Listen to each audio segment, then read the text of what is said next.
그런데 사실 미신이죠. 제가 동국대학교 입학할 때 입학 서류를 넣으러 갔는데 이제 그 서류를 넣으러 갔다가 동국대가 산에 있습니다. 남산에 약간 이렇게 올라갑니다.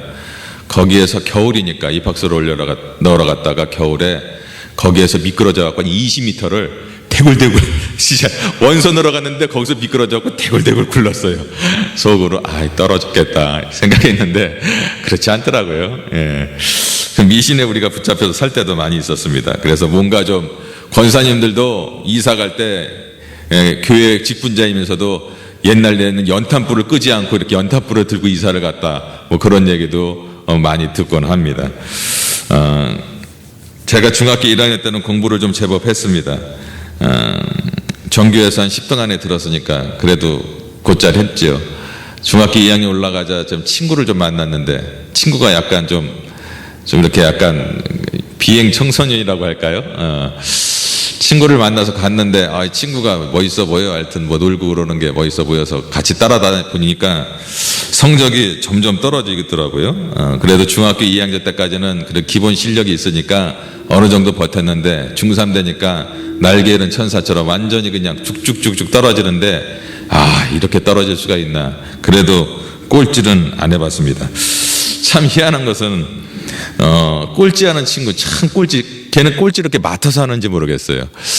이렇게 어차피 뒤에 있는 애들은 찍는 건데 찍어도 한 30문제 40문제 하면은 5문제는 맞지 않겠습니까?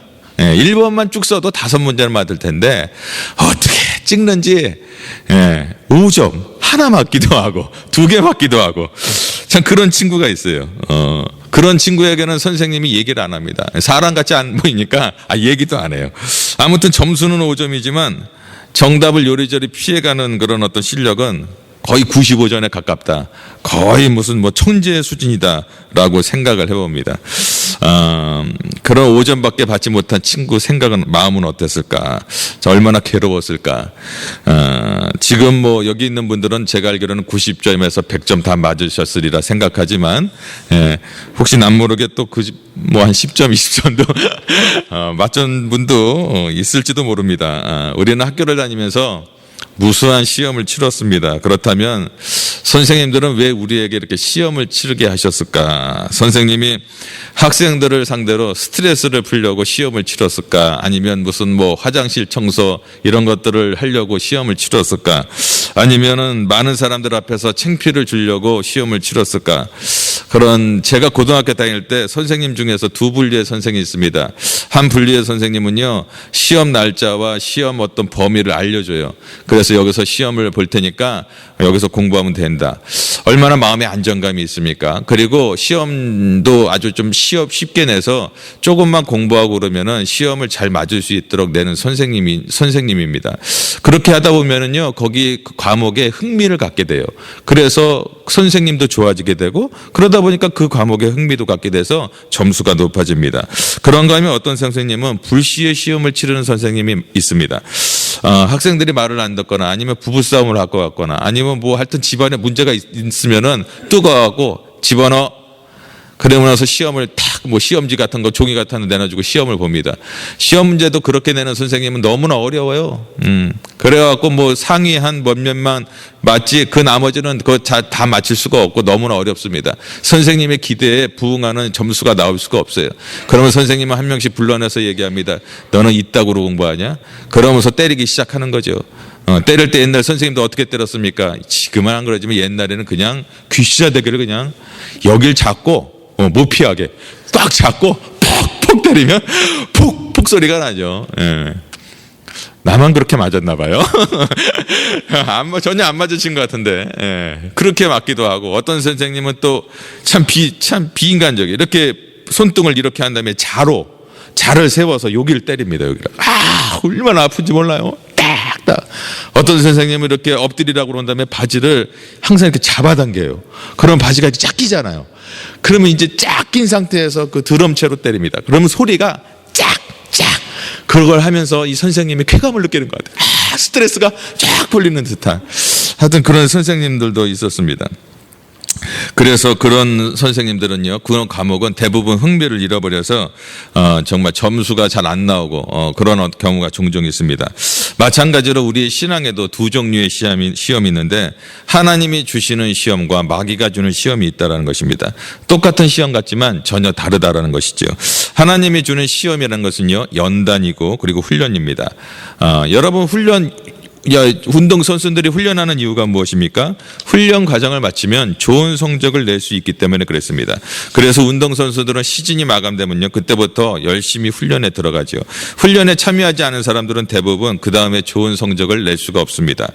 가끔 우리가 올해는 성적이 좋았던 사람들이요, 그 다음에는 성적이 안 좋은 게 있는데 대부분 그런 사람들은요, 그 임금 협상에 실패하거나 좀 길어지는 선수들은 대부분 그 다음에 실력이 좋지 않습니다. 왜 그럴까요? 그만큼 자기의 어떤 임금 때문에 협상하기 때문에 동계훈련을 잘 하지 못했기 때문에 마음에 또 짐이 있어요. 스트레스를 받아요. 그러다 보니까 동계훈련을 충실하지 못해서 성적이 떨어지는 사람들이 많습니다. 대부분이 그렇습니다. 하나님이 주시는 시험도요, 운동선수에 있어서 훈련과 같은 것이죠. 훈련이 때로는 힘들기는 하지만 그 훈련 다음에 그 훈련은 다음에 그 선수로 하여금 좋은 성적을 내게 하는 그런 어떤 기초가 되는데, 마찬가지로 신앙생활도 우리에게 여러 가지 어려움과 시험과 어떤 그런 것들이 있지만 그 시험을 통과하면 더욱더 성숙한 신앙인으로 우리가 자라게 되는 것입니다. 그러므로 시험은 매우 유익하고 좋은 것이다. 그래서 야고보에 나오는 야고보도 말하기를, 야고보서 1장 2절과 4절에 내 형제들아 너희가 여러 가지 시험을 만나거든 온전히 기쁘게 여기라. 이는 너희의 믿음의 시련이 인내를 만들어내는 줄 너희가 알미라. 인내를 온전히 이루라. 이는 너희로 온전하고 구비하여 조금도 부족함이 없게 하려 함이라. 시험이 우리를 통해서 인내를 만들고 온전을 이루면은 너희도 부족함이 없게 한다. 그래서 시험을 통해서 우리가 훌륭한 주의 일꾼이 돼가는 것입니다. 프로야구에 장종원 선수라고 있었습니다. 이 선수는요, 남들처럼 화려한 그런 생활을 하지 못했습니다. 그 사람이 대학을 들어간 것도 아니고 국가대표에 뽑힌 것도 아닙니다. 그 장종원이라는 선수는 고등학교를 마치고 그냥 연습생으로 프로 구단에 들어갔습니다. 거기서 열심히 연습 생활에 선배들 공도 갖다 주고 물도 갖다 주면서, 그리고 거기에서 밑바탕을 가꿨습니다. 그리고 나서 그가 이제 2군에 있다가 1군에 와갖고 프로야구에 할 때 홈런 왕이 되었습니다. 무려 42개를 쳤어요. 한 해에 42개를 치는 그 홈런 왕이 된 것입니다. 여러분, 그런데 이름도 없고 경기 경력도 없는 그가 만약에 1군에 와갖고 처음부터 경기를 했다고 그러면 어떻게 됐을까요? 그는 아마 야구를 포기했을 것입니다. 야구가 안 됐을 것이고 주눅이 들었을 것입니다. 홈런은 고사하고 번번이 삼진아웃 당해서 아마 야구를 포기하는 그런 인생이 되었을 것입니다. 그러나 그는 연습생 때 차근차근히 훈련을 했습니다. 그때 자기에게 맞는 알맞은 훈련을 수행함으로써 그 누구도 힘든 홈런왕 자리에 앉게 된 것입니다. 신앙도 그렇습니다. 하나하나 준비해야 됩니다. 하나하나 새벽부터 또 금요예배부터 또 주일부터 또 하나님의 말씀에 하나하나 순종하면서 나아갈 때 거대한 영적 거인이 될 수가 있는 것입니다. 그리고 거부가 될 수가 있는 것입니다. 믿음의 거부가 될 수 있고 또 재물의 거부도 될 수도 있고 여러 가지 우리가 될 수가 있는 건데, 그것을 하지 않은 이상은 절대로 하나님 나라에서 하나님 법칙에는 그가 성공을 할 수가 없다라는 것입니다. 박찬호 경우도 그렇죠. 박찬호가 어땠습니까? 잘 던진다고 맨 처음에 메이저리그에 투입됐어요. 우리 잘 아시죠?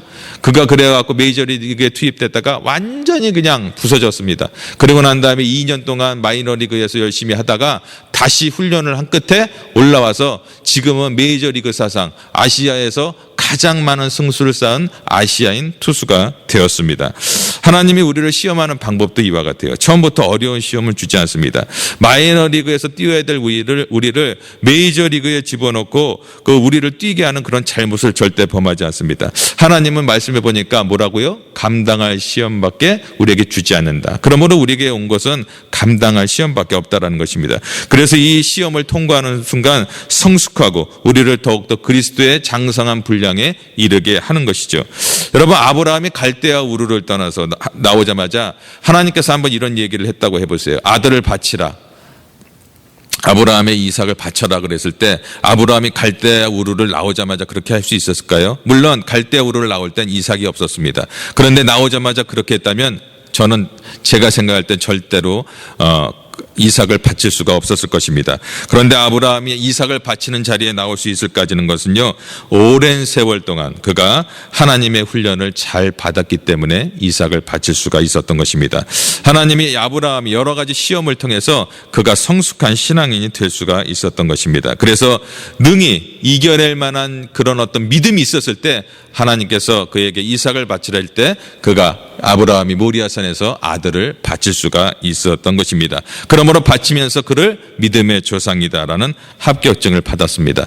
우리에게 시험이 왔을 때 하나님께서 우리에게 감당할 만큼 시험을 주셔서 바치라고 했을 때 우리가 못 바치는 건 우리가 불순종입니다.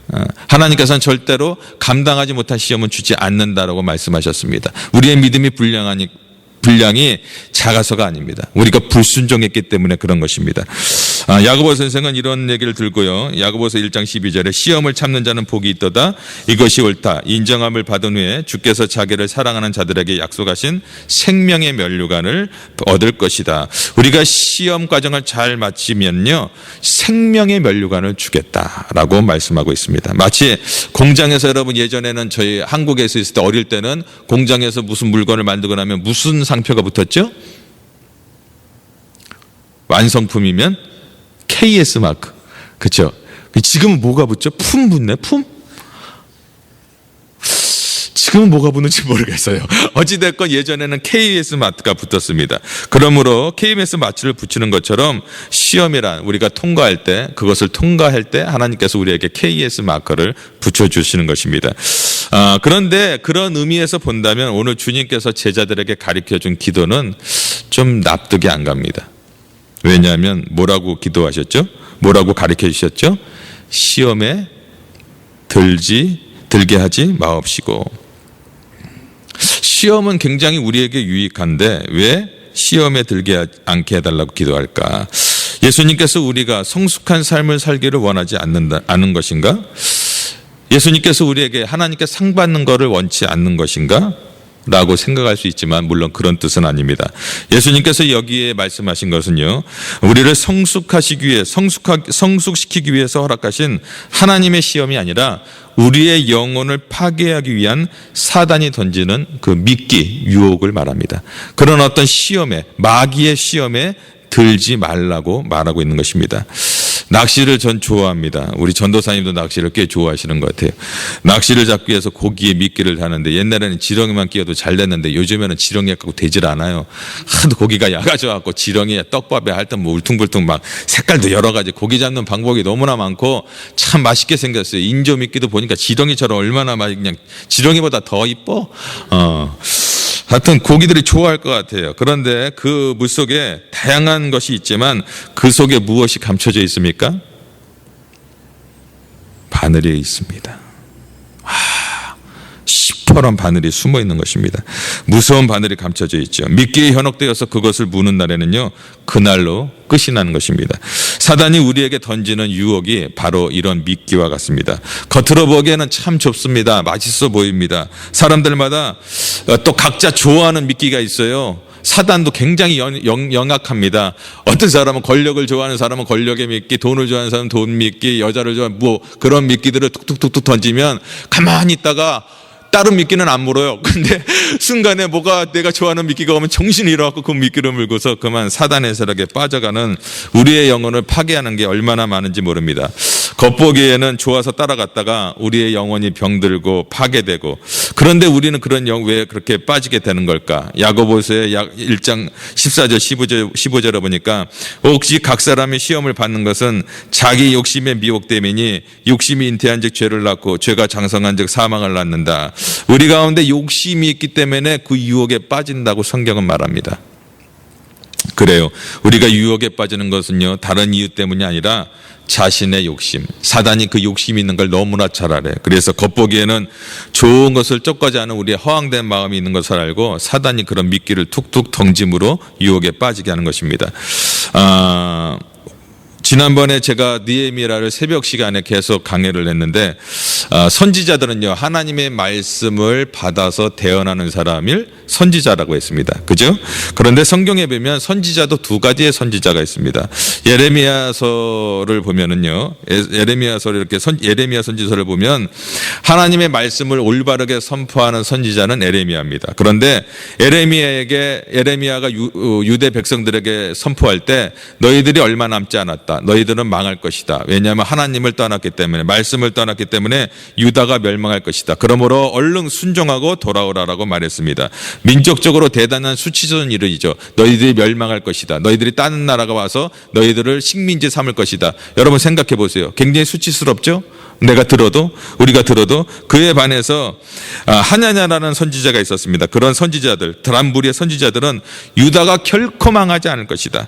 하나님의 성전이 유다에 있는 한 절대로 다른 사람들이 넘보지 못할 것이고 설사 그들이 우리를 쳐들어왔더라도 그들이 무너질 것이며 그리고 하더라도 우리는 2년 동안 정도밖에 우리가 이렇게 어려움이 없을 것이다라고 이렇게 얘기를 합니다. 두 해가 차기 전에 포로로 잡혀갔던 자들이 다 돌아올 것이다. 대단히 소망적인 말로 백성들에게 얘기합니다. 결국 백성들은 예레미야의 말을 듣지 않고 거짓 선지자들의 말을 들었습니다. 왜냐하면 그들에게는요 거짓 선지자들의 말이 훨씬 듣기가 좋았기 때문에 그렇습니다. 민족적인 자긍심, 그렇구나, 우리가 이러서구나, 그런 얘기를 들었을 때 죄를 회개해야 된다라는, 회개하지 않으면 너희들이 망할 것이다라는 그런 예레미야의 말이 그들에게는 듣기가 너무 힘들었습니다. 그런데 하냐냐의 그 어떤 그 선지자의 거짓 선지자의 말은 평소에 듣고 싶은 말이었습니다. 절대로 너희들은 망하지 않고 돌아올 것이고 뭐 잘 될 것이다라고 그러니까 얼마나 듣기 좋아했습니까?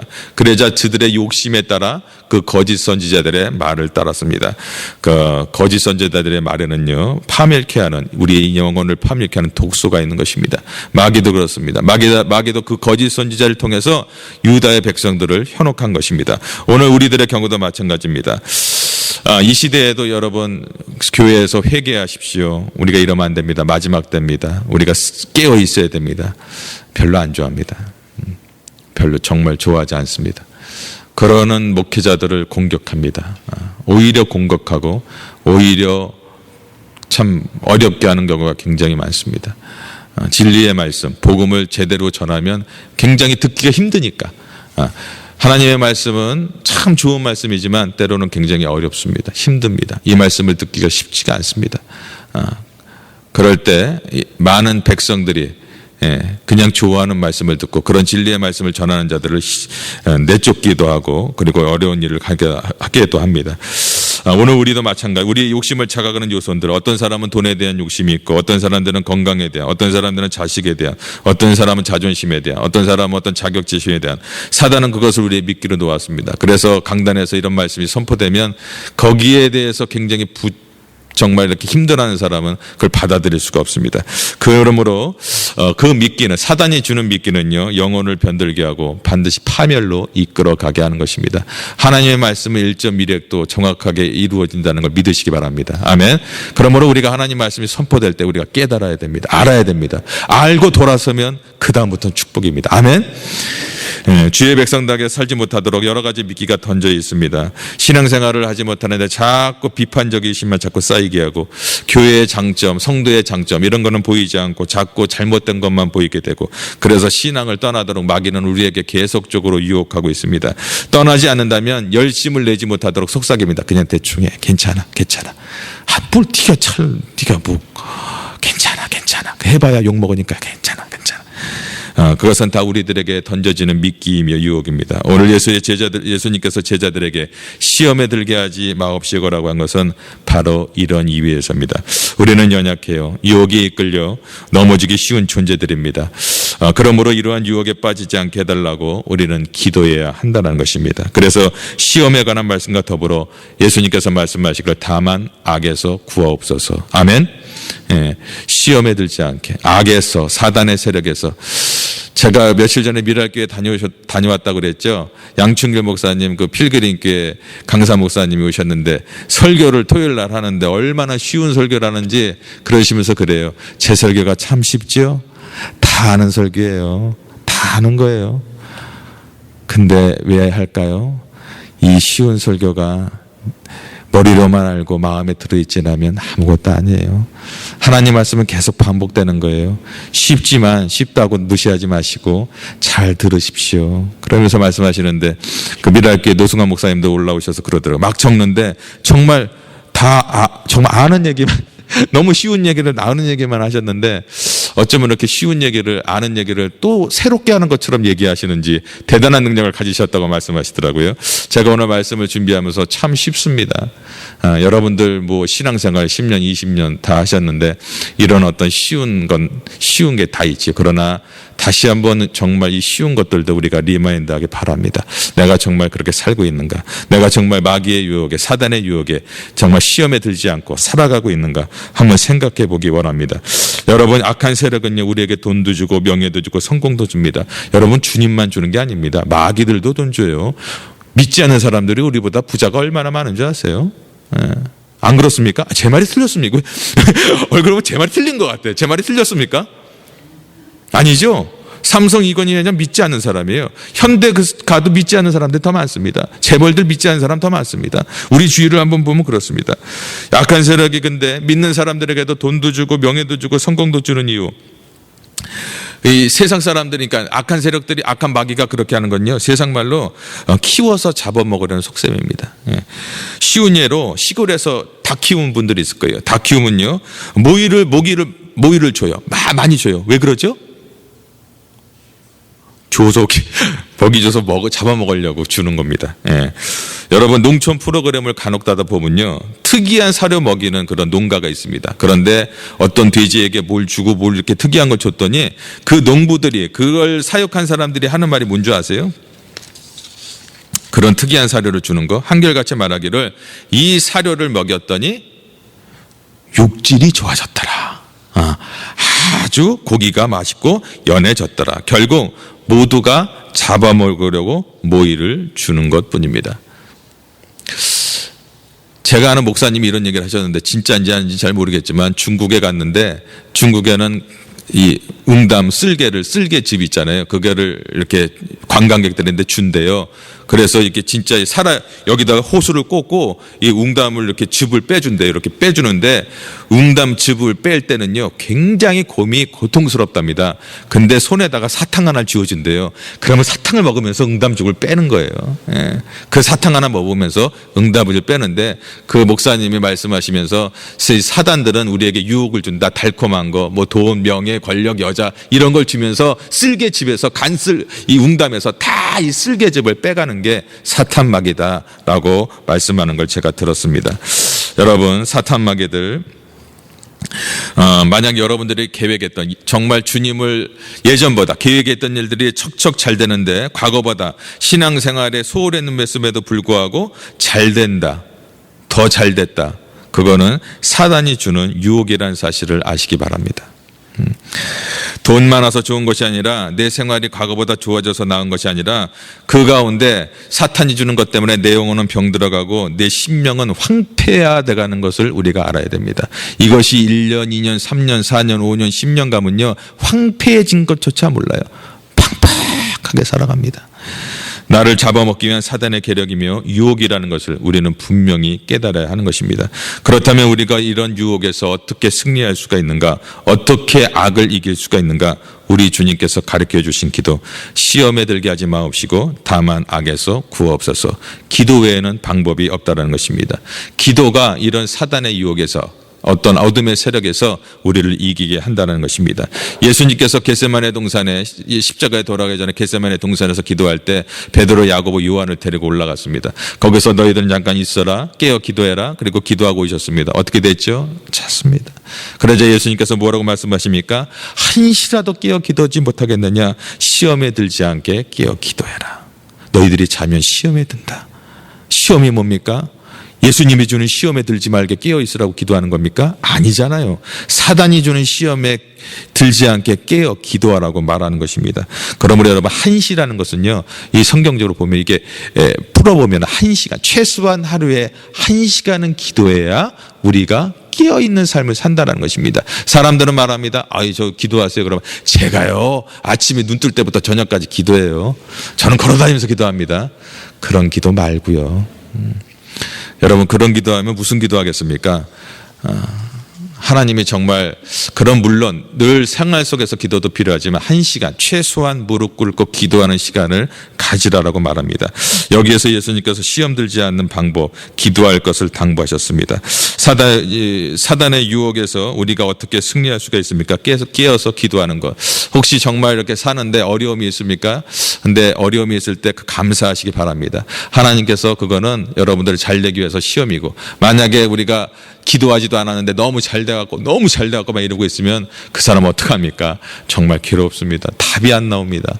그러므로 여러분 우리가 시험에 들지 않게 깨어 기도함으로 말미암아 승리하는 저와 여러분의 삶이 되기를 바랍니다.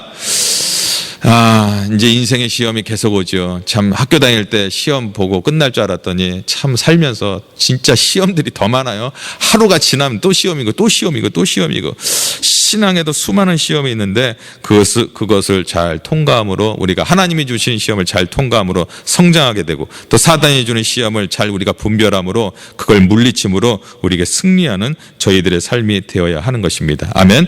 그러므로 이 시간에 기도할 때 하나님 우리가 어둠의 세력들에게 시험 들지 않고 악을 이길 수 있는 그런 능력을 부어 주시옵소서. 인생에 승리하는 우리들의 삶이 되게 하옵소서. 같이 한번 찬양하고 기도합니다. 우리 마귀들과 싸울지다. 우리 348장 찬양하고 한번 같이 기도합니다.